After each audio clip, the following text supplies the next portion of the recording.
There's no feeling more intense than starting over. If you deleted your homework the day before it was due, as I have, or if you left your wallet at home and you have to go back after spending an hour in the commute. If you won some money at the casino and then put all your winnings on red but it came up black.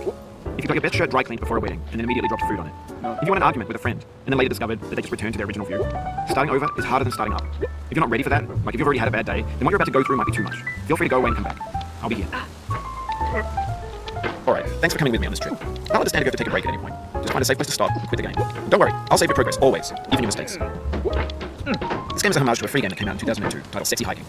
The author of that game was Jazua, a mysterious Czech designer who was known at the time as the father of B-games. And B-games are rough assemblages of found objects. Designers slap them together very quickly and freely, and they're often too rough and unfriendly to gain much of a following. They're built more for the joy of building them than as polished products.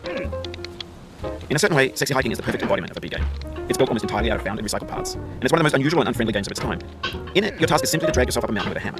And that act of climbing, in the digital world or in real life, has certain essential properties that give the game its flavor. No amount of forward progress is guaranteed. Some cliffs are too sheer or too slippery, and the player is constantly, unremittingly in danger of falling and losing everything. Anyway, when you start Sexy Hiking, you're standing next to this dead tree that blocks the way to the entire rest of the game.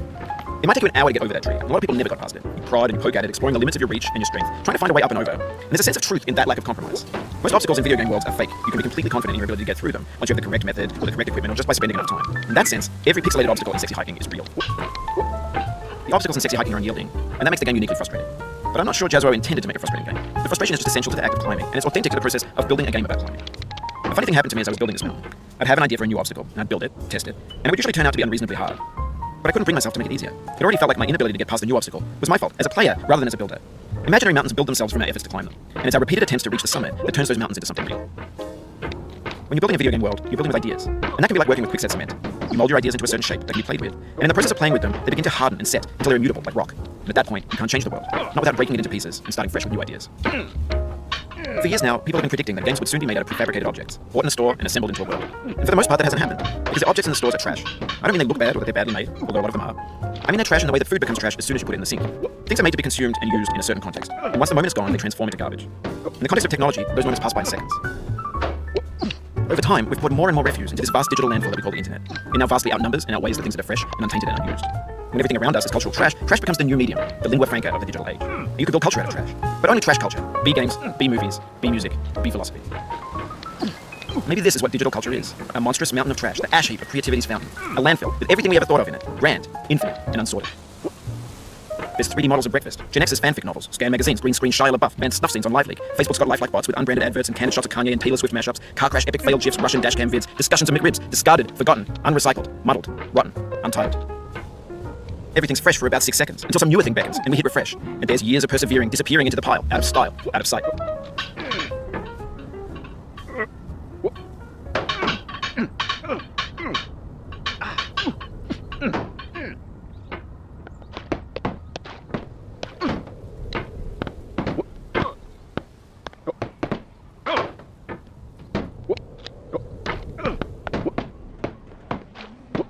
In this context, it's tempting to make friendly content that's gentle, that lets you churn through it but not earn it. Why make something demanding if it just gets piled up in the landfill, filed in with the bland things?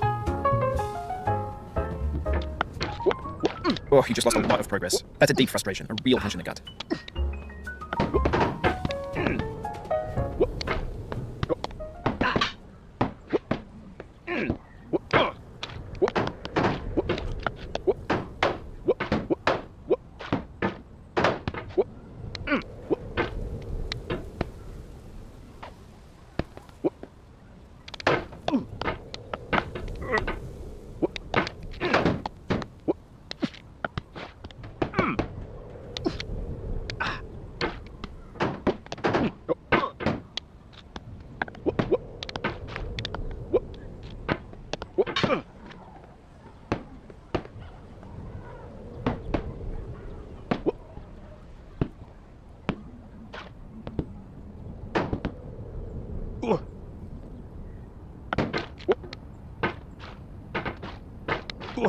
When games were new, they wanted a lot from you. Daunting you, taunting you, resetting and delaying you. Players played stoically. Now everyone's turned off by that. They want to burn through it quickly. A quick fix for the fickle, some tricks for the clicks of the feckless. But that's not you, you're an acrobat. You could swallow a baseball bat. Oof, sorry about that.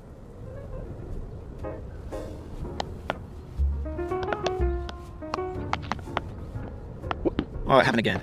Keep on trying, don't let it get to you.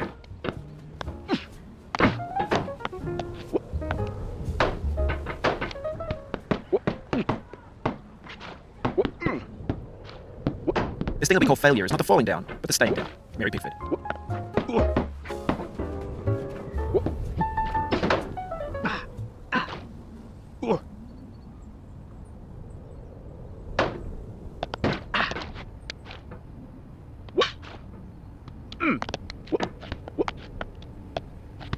Now I know, most likely you're watching this on YouTube or Twitch, while some dude with 10 million views does it for you, like a baby bird being fed chewed up food. That's culture too. But on the off chance that you're playing this, what I'm saying is, trash is disposable, but maybe it doesn't have to be approachable. What's the feeling like? Are you stressed? I guess you don't hate it if you got this far. Feeling frustrated? It's underrated. An orange is sweet, juicy fruit locked inside a bitter peel. That's not how I feel about a challenge. I only want the bitterness. It's coffee. It's grapefruit. It's licorice.